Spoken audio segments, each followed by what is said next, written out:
ഈശോമിശിഹായ്ക്ക് സ്തുതിയായിരിക്കട്ടെ.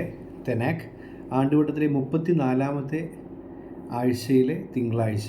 ലൂക്കായുടെ സുവിശേഷം 21-ാം അധ്യായം 1 മുതൽ 4 വരെയുള്ള വാക്യങ്ങൾ. ദരിദ്ര വിധവയുടെ രണ്ട് ചെമ്പ് തുട്ടുകൾ എന്നുള്ളതാണ് ഈ ഭാഗം. 2 ചെമ്പ് നാണയങ്ങൾ നേർച്ചയായി നിക്ഷേപിക്കുന്ന ആ ദരിദ്രയായ വിധവയെ കണ്ടിട്ട് ഈശോ ഒരു മനോഹരമായ കമൻറ്റ് പറയുന്നുണ്ട്. അവൾ ബാക്കി എല്ലാവരെയും കൂടുതൽ അത് നിക്ഷേപിച്ചിരിക്കുന്നു.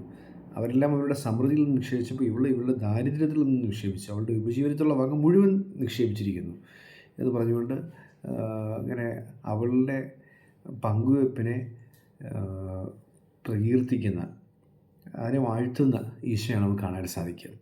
ഈ 2 ചെമ്പ് നാണയങ്ങൾ കൊണ്ട് വിധവ പഠിപ്പിച്ച 3 പാഠങ്ങൾ നമുക്ക് മനസ്സിലാക്കാൻ സാധിക്കും. ഒരുപാട് സ്നേഹമുണ്ടെങ്കിൽ മാത്രമേ ഈ 3 കാര്യങ്ങൾ നമുക്ക് സാധ്യമാവുകയുള്ളൂ. അത് ദൈവത്തോടുള്ള ബന്ധത്തിലാണെങ്കിലും സഹോദരനോടുള്ള ബന്ധത്തിലാണെങ്കിലും. 1-ാമത്തെ പാഠം കണക്ക് കൂട്ടാതെ ജീവിക്കാനുള്ള കൃപ. അതാണ് 1-ാമത്തെ പാഠം. ഇവിടെ ഇങ്ങനെ കണക്ക് കൂട്ടി, ദരിദ്രയാണ്, അവളുടെ ഉപജീവനമായിട്ട് ബന്ധപ്പെടുത്തി ഇങ്ങനെ ഒന്ന് കാൽക്കുലേറ്റ് ചെയ്തിട്ട് 2 ചെമ്പ് തൊട്ട് കയ്യിലുണ്ട്, 2 ചെമ്പ് നാണയം കയ്യിലുണ്ട്, ഒന്നിടാം, ഒന്ന് കൈ വെച്ചേക്കാം, എന്തെങ്കിലും വിശന്ന വാങ്ങിച്ച് കഴിക്കണമല്ലോ, അത്രയും മൂല്യമൊന്നുമുള്ള നാണയമല്ലത്. ഇങ്ങനെ ലെപ്ത എന്നൊക്കെ പറയുന്നത്, ഇങ്ങനെ തേഞ്ഞു പോയൊരു നാണയമായിട്ടൊക്കെ ഇപ്പോഴും അതിൻ്റെ ഗൂഗിളിൽ സെർച്ച് ചെയ്യുമ്പോഴേക്കും കാണാൻ സാധിക്കുക. ഇങ്ങനെ ഒരു ഏറ്റവും സാധാരണക്കാർ ക്രയവിക്രയത്തിലൊക്കെ ഉപയോഗിച്ചിട്ട് ആ നാണയം തന്നെ ആ നാട്ടിലിങ്ങനെ നല്ലതെടുക്കാനില്ലാത്ത രീതിയിൽ തേഞ്ഞു പോയെന്ന് പറയുന്നത് ചെമ്പ് തൊട്ട്. അത് അത്ര വിലയുള്ളതൊന്നുമല്ല, വലിയ കാര്യമായിട്ടൊന്നും പരിഗണിക്കേണ്ടതല്ല എന്ന് പറയപ്പെടുന്ന ആ ചെമ്പ് തൊട്ടിന് അതിനകത്ത് 2 1 എങ്കിലും മാറ്റി വയ്ക്കാം. പക്ഷെ അത് ചെയ്യാതെ 2ഉം നിക്ഷേപിക്കുകയാണ്. നമ്മൾ മനസ്സിലാക്കുന്നതാണ് കണക്ക് കൂട്ടാതെ ജീവിക്കാനുള്ള കൃപ. അതാണ് 1-ാമത്തെ അനുഗ്രഹം. ഒരുപാട് സ്നേഹിക്കുമ്പോൾ ആ സ്നേഹിക്കുന്ന ആൾക്ക് വേണ്ടി നമ്മൾ ചെയ്യുന്ന കാര്യങ്ങളിലെ കണക്ക് കൂട്ടലുകളൊക്കെ നമ്മളങ്ങ് മാറ്റി വയ്ക്കും. No calculations. പിന്നെ അങ്ങോട്ട് നമ്മൾ വളരെ ഫ്രീ ആയിട്ടങ്ങ് ഇടപെട്ട് തുടങ്ങി. നമുക്ക് കയ്യിലുള്ളതൊക്കെ എടുത്ത് പറക്കി കൊടുക്കുന്നു. അങ്ങനെ അതൊരു ദൈവത്തോടും സഹോദരങ്ങളോടും അങ്ങനെ ഒരു സ്നേഹത്തിൽ ഇടപെടാനായിട്ട് നമ്മളെ സഹായിക്കുന്നത് എന്തെന്ന് ചോദിച്ചു കഴിഞ്ഞാൽ ആ ഒരു കൃപ, ആ സ്നേഹത്തിൻ്റെ തീവ്രത തന്നെ, അത് തന്നെയാണ് കൃപ എന്ന് പറയുന്നത്. അത് കണക്ക് കൂട്ടാതെ ജീവിക്കാനുള്ള കൃപ. 2-ാമത്തെ പാഠം എന്ന് പറയപ്പെടുന്നത് സ്വയം മറന്നുള്ള സമർപ്പണം. അപ്പോൾ ഇത് തൻ്റെ കാര്യങ്ങൾ ഇതൊക്കെ പ്രസക്തമാണ്, അല്ലെങ്കിൽ ഒരു പ്രധാനപ്പെട്ടതാണെന്നുള്ള പ്രാധാന്യം അർഹിക്കുന്നതാണെന്നുള്ള ചിന്തയും വിട്ടുകളഞ്ഞു. എൻ്റെ കാര്യങ്ങൾ, എൻ്റെ ആവശ്യങ്ങൾ, എൻ്റെ വേദനകൾ, എൻ്റെ നൊമ്പരങ്ങൾ, അല്ലെങ്കിൽ എൻ്റെ സന്തോഷങ്ങൾ എന്നൊക്കെ പറയുന്ന കാര്യം അപ്രസക്തമാണ്.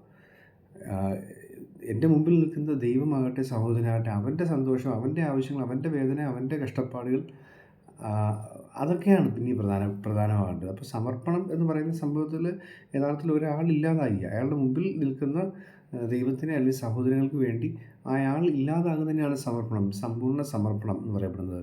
ഇപ്പോൾ സ്വയം മറന്നുള്ള സമർപ്പണം, സ്വയം മറന്നു പോകുമ്പോഴാണ് നമ്മളിങ്ങനെ ഫെയ്ഡ് ഔട്ട് ആവുന്നത്. ഇങ്ങനെ നമ്മളില്ലാതാകുമ്പോഴാണ് ആ സമർപ്പണം പൂർണ്ണമാകുന്നത്. ഇതാ കർത്താവിന് ദാസി എന്നൊക്കെ പറയുമ്പോഴും എല്ലാം നമ്മളതന്നെയാണ് വായിക്കുന്നത്. ഇനി ഞാനല്ല, ക്രിസ്തുവാണ് എന്നിൽ ജീവിക്കുന്നത്, ഞാൻ കുറയുകയും അവൻ വളരുകയും വേണം. ഈ വാക്യങ്ങളിലെല്ലാം ആവർത്തിക്കുന്നതാണ്.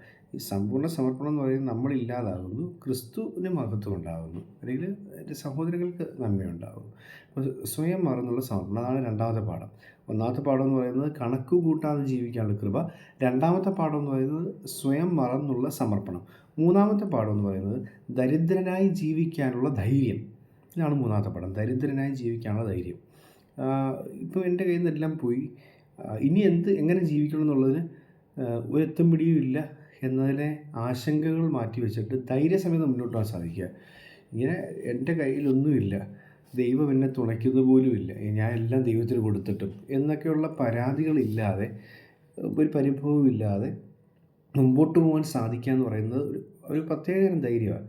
ആ കാരിത്താസ് ക്രിസ്തി ഊർജ്ജത്തിനോസ് എന്നൊക്കെ പറയില്ല, ക്രിസ്തുവിനോടുള്ള സ്നേഹം എന്നെ ഉത്തേജിപ്പിച്ചുകൊണ്ടിരിക്കുന്നു.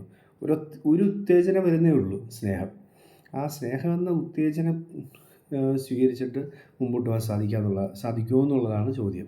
അപ്പോൾ ഈ 3 കാര്യങ്ങൾ നമുക്ക് കാണാൻ സാധിക്കും. 1, കണക്ക് കൂട്ടാതെ ജീവിക്കാനുള്ള കൃപ.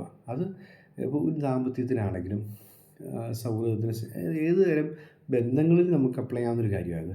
ഒരുപാട് സ്നേഹമുണ്ടെങ്കിൽ നമ്മളിങ്ങനെ കണക്ക് കൂട്ടാതെ ജീവിക്കുക. ഇങ്ങനെ നീ എനിക്ക് വേണ്ടി ഇതൊക്കെ ചിലവാക്കി, ഞാൻ നിനക്ക് വേണ്ടി ഇത്രയും ചിലവാക്കിയിട്ടുണ്ട്, അങ്ങനെ കണക്കൂട്ടുകളൊന്നും കാണത്തില്ല. രണ്ടാമത്തത് സ്വയം മറന്നുള്ള സമർപ്പണം. എൻ്റെ കാര്യങ്ങളൊക്കെ ഞാൻ മാറ്റി വയ്ക്കുക, നിൻ്റെ കാര്യം നടക്കട്ടെ എന്ന് പറയാൻ പറ്റുന്ന രീതിയിൽ ദൈവത്തോടും സഹോദരങ്ങളോടും ഇടപെടാൻ സാധിക്കുക. മൂന്നാമത്തത് ദരിദ്രമായി ജീവിക്കാനുള്ള ധൈര്യം.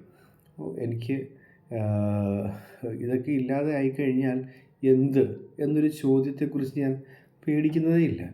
അത് ഞാൻ മൈൻഡ് ചെയ്യുന്നില്ല. അങ്ങനൊരു ചോദ്യം, ഇതിപ്പോൾ എൻ്റെ കയ്യിലുണ്ട്, എൻ്റെ കയ്യിൽ അധികാരമുണ്ട്, അല്ലെങ്കിൽ എൻ്റെ കയ്യിൽ പണമുണ്ട്, ഇതെൻ്റെ കയ്യിൽ ഇല്ലാതായാൽ എന്ത്, എങ്ങനെ എന്നൊരു ചോദ്യത്തെക്കുറിച്ച് ഞാൻ ചിന്തിക്കുന്നേ ഇല്ല. അതെനിക്ക് അത്ര ഇമ്പോർട്ടൻ്റ് അല്ല.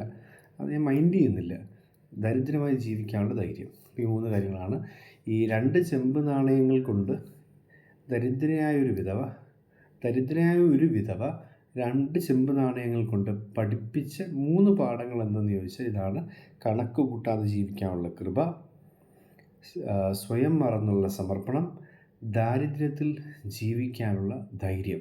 അസീസിയുടെ ഫ്രാൻസിസിൻ്റെയും മാർ തെരേസയൊക്കെ നോക്കിക്കഴിഞ്ഞാൽ ഇതിൻ്റെയൊക്കെ ഈ 3 കാര്യങ്ങളെ വളരെ മനോഹരമായിട്ട് അവരുടെ ജീവിതത്തിൽ നമുക്ക് വായിച്ചെടുക്കാൻ സാധിക്കും. സമർപ്പണത്തിൻ്റെ അല്ലെങ്കിൽ സ്നേഹസമ്പൂർണ്ണതയിലുള്ള സമർപ്പണത്തിന്, സ്വയം മറന്നുള്ള സമർപ്പണത്തിൻ്റെ പാഠം ഉൾക്കൊണ്ട് ജീവിക്കാനുള്ള കൃപയ്ക്ക് നമുക്ക് പ്രാർത്ഥിക്കാം. ദൈവം അനുഗ്രഹിക്കട്ടെ.